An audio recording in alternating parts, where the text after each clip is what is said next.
Hey, what's up? It is the Nick Handley Show here, episode number 3, as Nebraska gets ready to take on the Iowa Hawkeyes. And it's been an interesting week in Nebraska, as we know, coming off of their first bowl eligibility conversation since 2016. Yeah, 8 years since the Huskers have been bowl eligible. And so it's been that long since they've either gone into Iowa City or have been in Lincoln and hosted the Iowa Hawkeyes that they've actually been bowl eligible. So we're going to talk all about this matchup.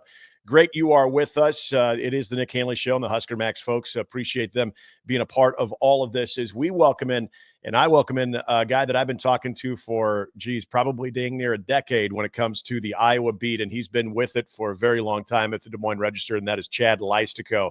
Chad, first and foremost, happy Thanksgiving to you, and this is an interesting week for both parties getting ready for this game. Yeah, absolutely. I mean, there's actually some decent stakes. I mean, I think we all hoped for about 10, 12 years there'd be a Big Ten West title on the line when these two played on Black Friday. It never really happened that way where it was, head-to-head for the Big Ten West title. Maybe it's now head-to-head for the Outback Bowl, potentially, or the Reliant West Bowl. Sorry. We'll call it the Outback Bowl. Whatever it is these days. Yeah, the Tampa Bowl. Because I do think the winner probably has the inside track there, but it is it's finally one of those games where, Iowa's not trying to keep Nebraska out of the bowl and Nebraska's not trying to save its season, so to speak, I guess. And so that'll be a fun matchup to talk about. But yeah, definitely still some quarterback drama here in Iowa. I want to start to the beginning of the season. We talked at the end of last year, and everyone, including everyone following the Iowa football program, knew that really maybe 2 years ago that this just the offense under Brian Ferentz wasn't working. And then it was that odd situation last year where you get the announcement from the new athletic director that Brian Ferentz at the end of the season will not be retained. So I will be moving on, yet he's still coaching. There was a couple games we all noticed wasn't wearing Iowa gear. The Tiger Hawk wasn't present, and all of the interesting parts of just that dynamic with his father and Kirk Ferentz being the head coach, and the give and pull there a little bit with that. But the offense flat out wasn't working, and everybody saw that. It was at embarrassing level last year, yet Iowa finds himself in a Big Ten championship game for a second straight year. When you look at the Tim Lester impact, I want to go back to your expectation, because we remember even that whole process of landing on Tim Lester was a little bit unique. And here we are where we've seen this Iowa offense, even with the rotating quarterbacks, it has been an elevated experience for the offense. And it's kind of gotten back to old school Iowa offense of having that dynamic running back in Caleb Johnson. But I want to go to your expectations, Chad. What did you expect when Tim Lester was announced? And just take me through the year where you started to see the subtle improvements with this offense. Yeah, there's a lot there. During the offensive coordinator hiring process, I mean, it took forever. Like in college football terms these days, I mean, some teams had their new coordinators hired in, early December, and certainly by late December. Iowa waited till almost February to make a hire that an opening it knew it had back in October. So it was very strange. It took forever. But yeah, I think there was a real feeling that Paul Chryst was the target, the guy that they were hoping would be a marriage, and it just didn't work out for whatever reason. I think on Paul Chryst's end, I'm not sure why exactly. And so then you sort of feel like, as an Iowa fan, if you're consuming all this, it's like, okay, well, Tim Lester's our fallback. He didn't do much in Western Michigan. And you look back at his couple of years as an offensive coordinator at Syracuse, not good at all. And so it's like, what are we getting here? Like we took this long for this. But I think just as every month has gone on, you realize more and more about the Tim Lester story.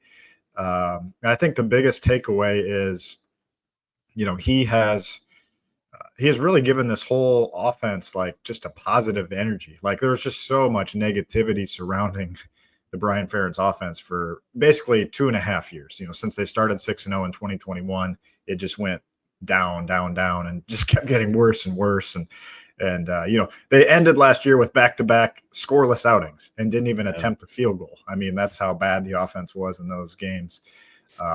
And so what Lester's done is bring his Shanahan style offense. It's a very it's tough to translate to the college level. Not many teams have ever tried to do it. Kentucky has tried. But really, Lester feels like he's the only one that's trying to bring the Shanahan NFL offense to the college game.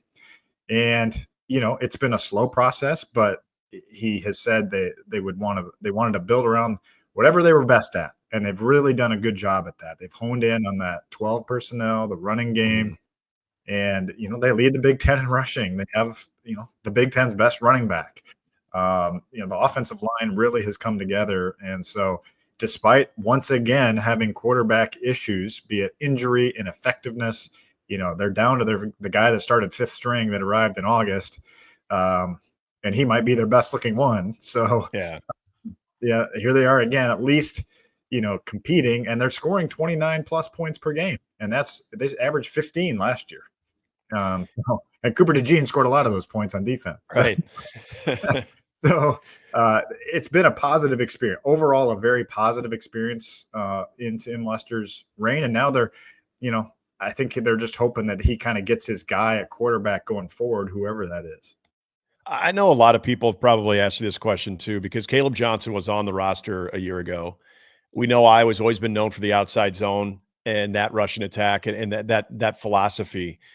What has been said about Caleb Johnson of what helped him emerge? Because I remember he was part of the mix a year ago, and then now obviously he's jumped on the scene. I don't know if there was injuries that had to do with that a year ago too, but where he has found a better fit in this offense than maybe even a year ago. What has changed with Caleb Johnson and the marriage of this offense?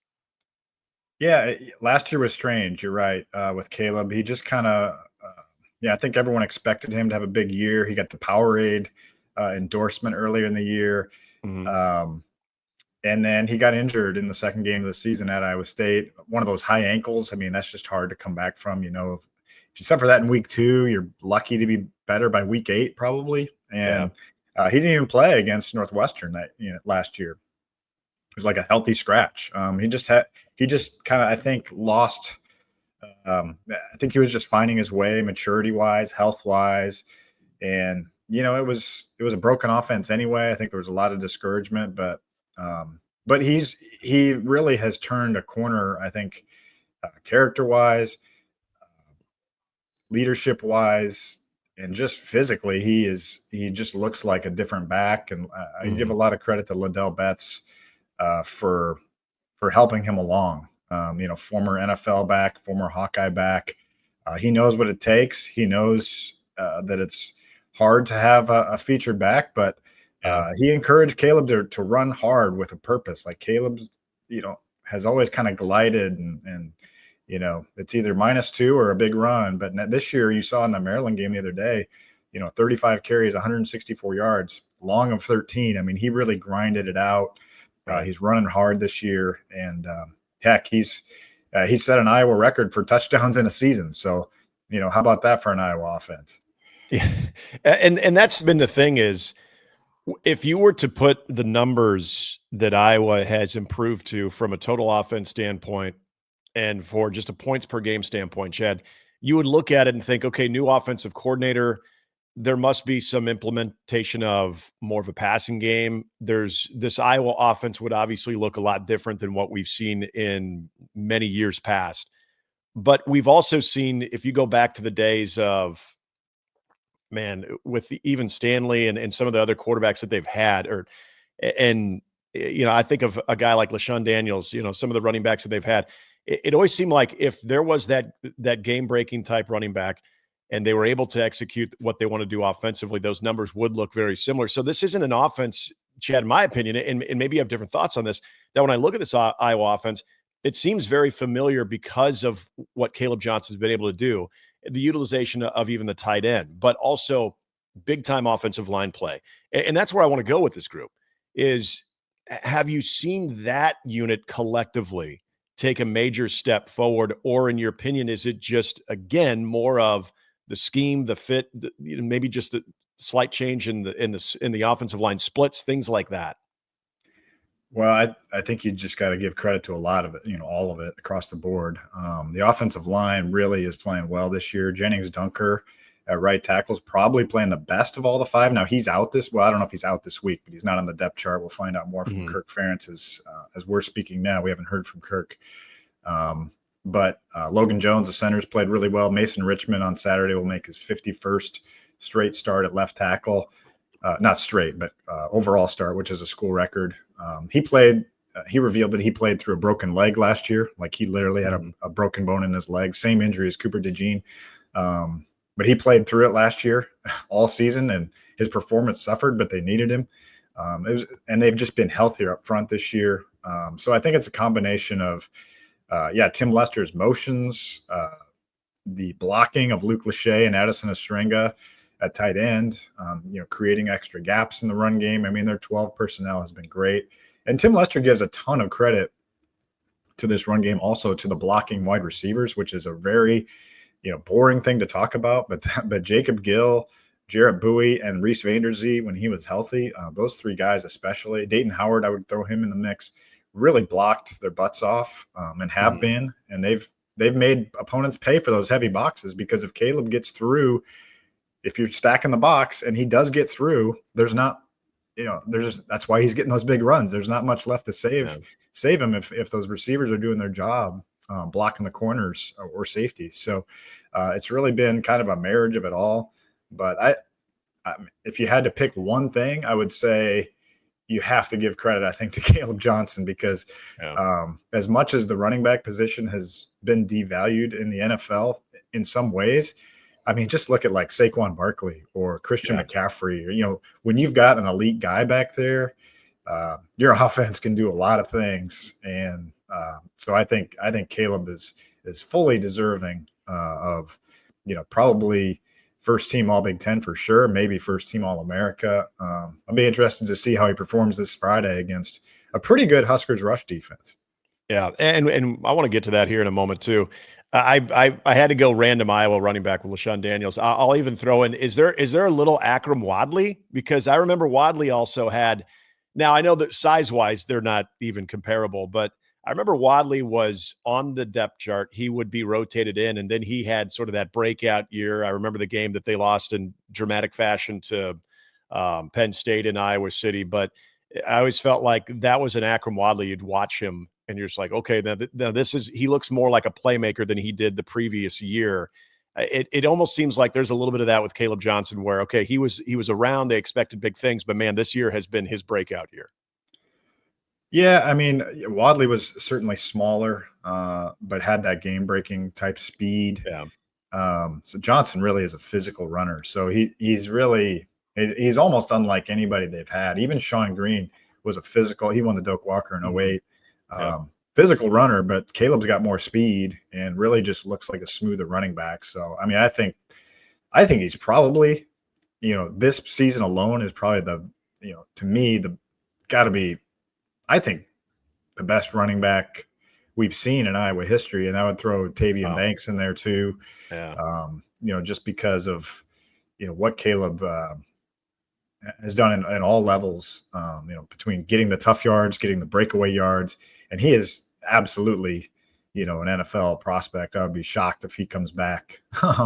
So, and this very well could be his last game. Now he is a really plugged in team first guy. So it wouldn't shock me if he played in the bowl game, Mhm. but I mean, I don't know what else do you have to do to, Yeah. running back position, save your mileage and go to the next level. So I don't think anybody would bat an eye. I don't think Iowa fans should, criticize him whatsoever if he turns pro. I mean, that position especially, this is the time probably for Caleb Johnson.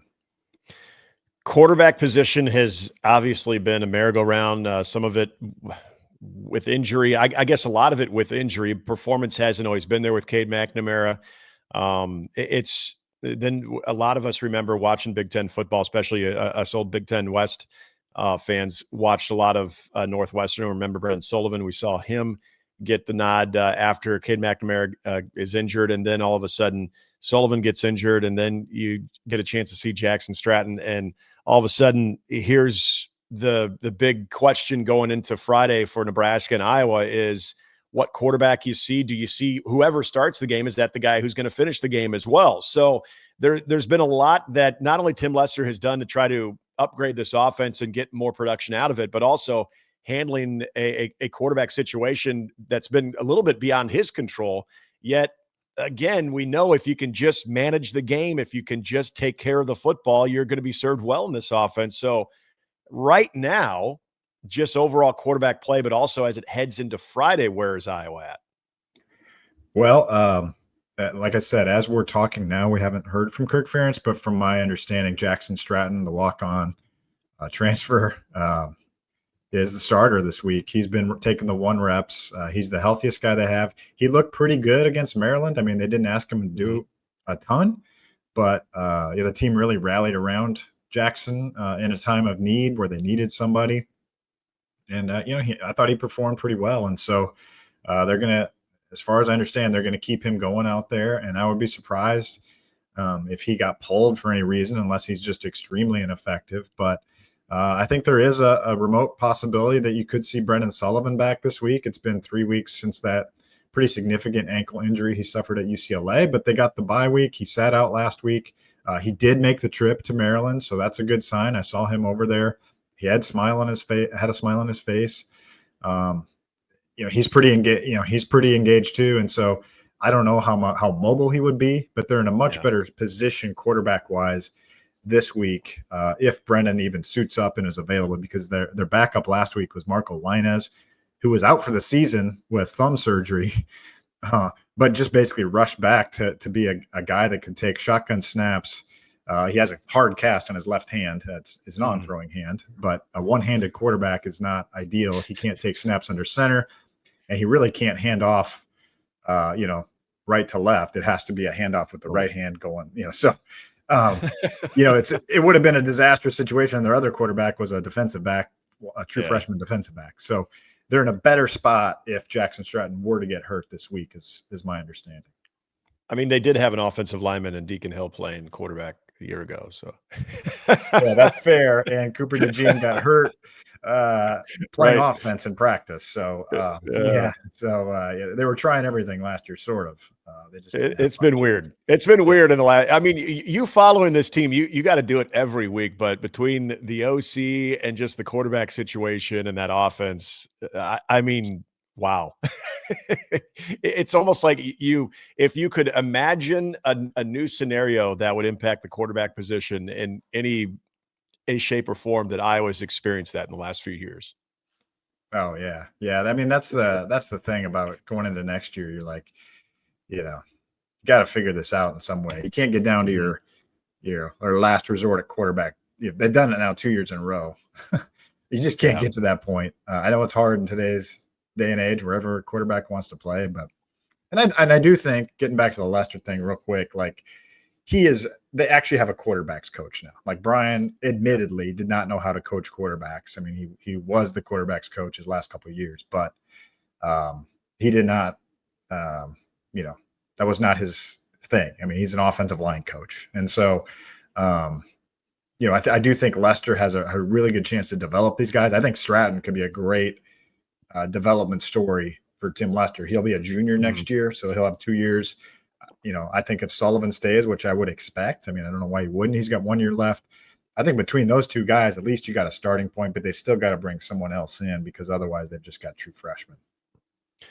And that's an interesting part about the future of Iowa football. When you look at the quarterback position, having a guy like Tim Lester and having someone who is more well documented of being able to develop and work with quarterbacks.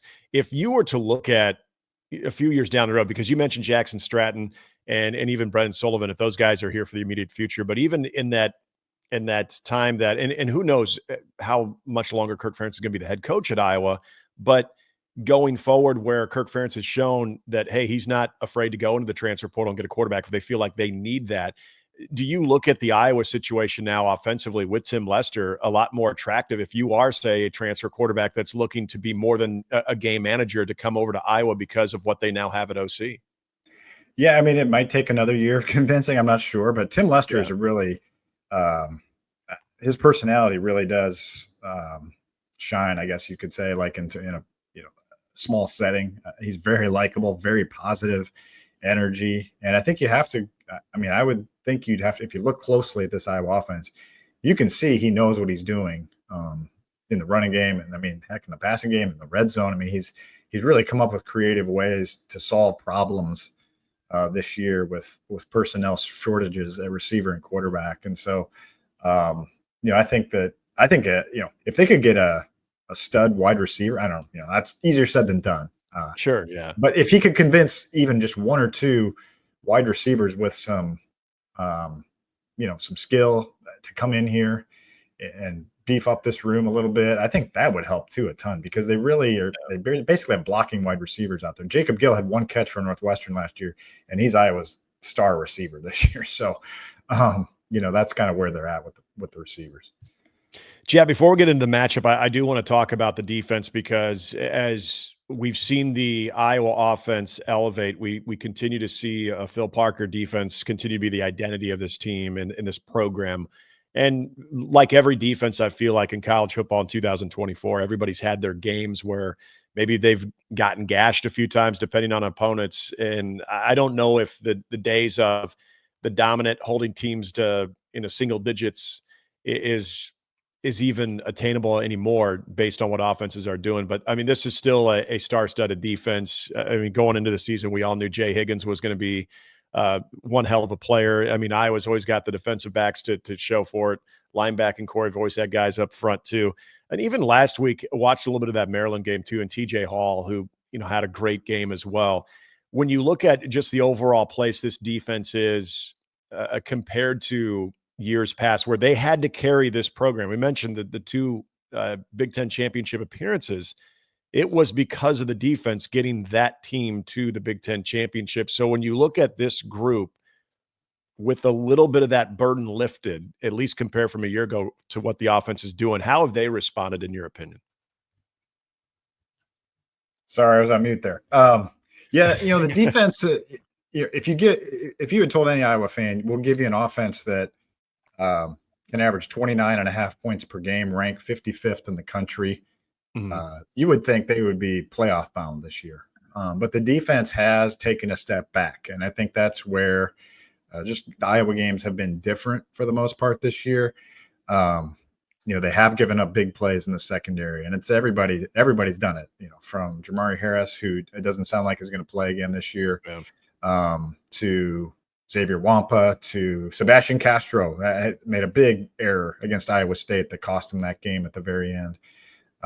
Just go down the line. I mean, Hall had a rough game against Michigan State, also against Troy. Deshaun Lee has, kind of got benched after some poor plays against Washington. So they've all had struggles in that secondary. And then the pass rush really hasn't been awesome. I mean, I think you got used to having guys like Golston, Epinesa, Anthony Nelson, Joe Evans was a fixture. They just haven't had that main guy in the pass rush this year. And I think that's affected things as well. Quarterbacks have had a little bit more time to throw. And good linebackers can only do so much in a defense. And so it has taken a step back. Now against Maryland, they looked really good. Now we'll see what happens against Nebraska. It's just been an up and down defense, which you just don't expect with Phil Parker. And so that's another fascinating piece of this Iowa-Nebraska game is every week you always used to be able to count on exactly what Iowa defense shows up. You have not been able to do that at all this year. It's been up and down one week to the next. I mean, they completely shut down Wisconsin, and then, couldn't stop the worst running attack in the country in UCLA. Like they couldn't even stop the run. It was crazy.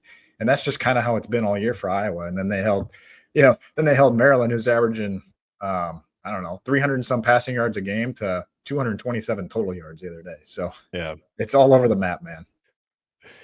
This game, as you pointed out, there's usually a lot of things that you could count on. And I mentioned when we started this segment that you could count on Nebraska was either trying to get bowl eligible or at best they could get to 5 wins, and they would maybe be trying to play the spoiler role for Iowa. Now, it's interesting because it doesn't feel like it was that long ago, but if you talk to Nebraska fans and those who cover Nebraska in the media, it does feel like it was that long ago when Nebraska last went bowling. But we're trying to figure out how Nebraska will respond because every upperclassman, every senior that was honored last week in Lincoln has not experienced that. That mental cleanse, if you will, or just that burden, getting over the hump, however you want to describe it, it can be a powerful thing, but it could also create maybe more of a lackadaisical approach. We don't know. And so I know if you're to hope for the best, if you're Matt Rule, Iowa would be the perfect opponent to play because your guys are going to be fired up. We know that's the case on the Iowa side too. Iowa State gets Iowa fired up. Minnesota gets Iowa fired up. But you've been covering this now since Nebraska's been in the Big Ten, and especially as of late. As much as neither one of these teams will admit there's a rivalry there, there's chippiness, there's hatred there. Yeah, I think these Iowa players are always up for Nebraska. Kirk Ferentz, after that 2014 loss, I mean that's the in Kinnick, the overtime loss. Was it Kenny Bell, right, who scored the winning touchdown? Yep. Last time Nebraska scored in overtime, by the way, too. Oh wow, what a stat! Yeah. So that ever since that game, Kirk Ferentz, overhauled how they look at these rivalry games. They basically changed the practice schedule to be ready for these Black Friday games. So, they obviously they've had a lot of success against Nebraska since then. And what is it, 8-1, I think, since 2014 or 9? I don't know, whatever it's been. 8-1, right? And then and then the only loss was when Cooper DeJean goes out on the fourth play and your starting quarterback suffers a 12-month shoulder injury in the first quarter. And Sam Laporta was out, by the way, that week too, with a knee injury. So not to make any excuses, Iowa deserved to lose that game, but it was just a weird game for Iowa when you lose all your best players basically in the first quarter. So yeah, I think there is a lot of motivation.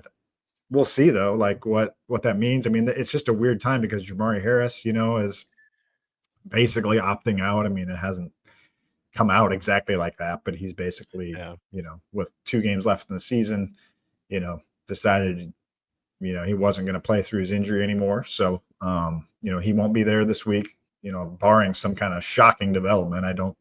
He's posted thank you on Instagram. I think he's done. And then, so yeah, who knows like what the emotional dynamic is. But I do, Iowa has a huge senior class. They all came back for this year. It's been a disappointing year in some ways because they wanted to go to the playoff and they're not going to, obviously. But, do they, same thing with Nebraska, like what is the emotional investment here? Do they want to finish with a win? I know they want to, but like, how bad do they want to finish with a win here on Friday to go 8-4, or is it Nebraska, the team that comes in hungrier?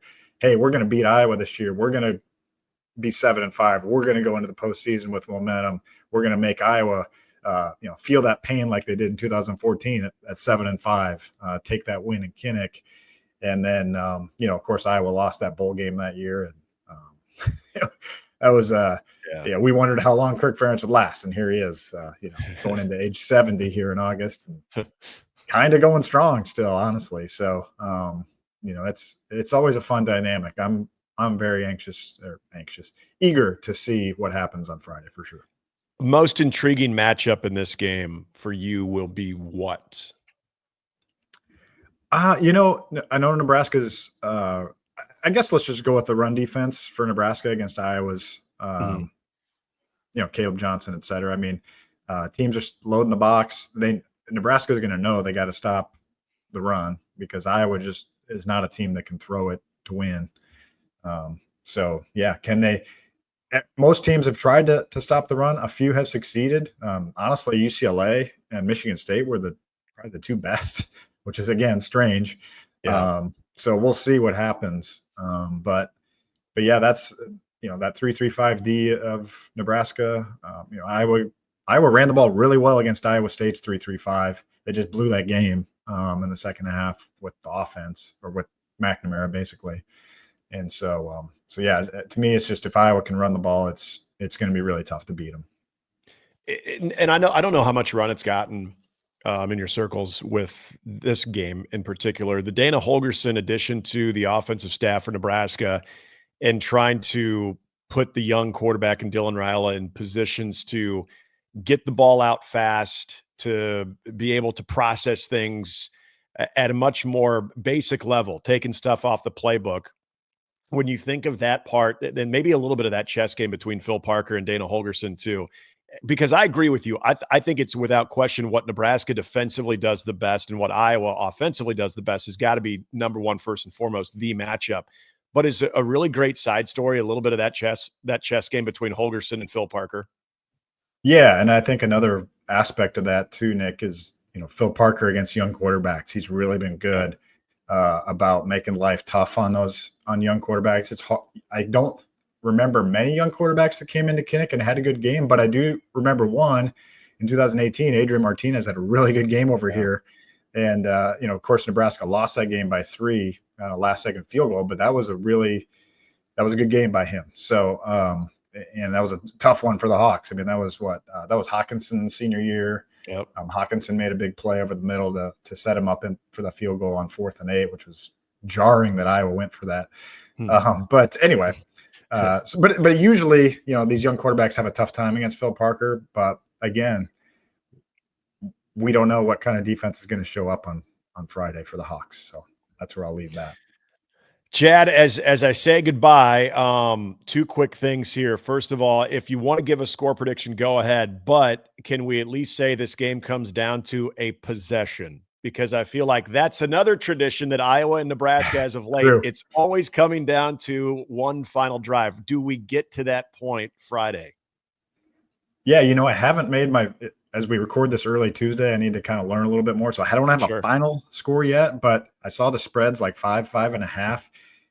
To me, that feels pretty steep. I think it's going to be a pretty close game. I think a field goal one way or another is probably. Oh boy. Does Nebraska have a good kicker? He's gotten better. Yeah. John Hull, 3 for 3 last week in the win against Wisconsin, and then against Ohio State, he had even a 51-yarder. So that has been a bad area. But it feels like they've settled in a little bit more, and John Hull has been okay. So, I mean, so there you go. He'll be blowing some kisses on the sideline. Yeah, there you go. Iowa has a tremendous field goal kicker. No surprise there. They usually do. I think it'd be fun, right? Keith Duncan in 19, right, was a field goal. Yeah. Marshall Meader last year was a field goal. Miguel Racinos in 18, field goal. Yep. Maybe it's a kick. Yeah, I'll say a 3-point game either way. I haven't settled on the final yet, but we'll say a 3-point game. I do think it comes down to that. It is crazy, isn't it? I mean, even the 2021 game, Iowa rallied from 21-6 down to win that with a block punt and just do a lot of weird stuff. Safety.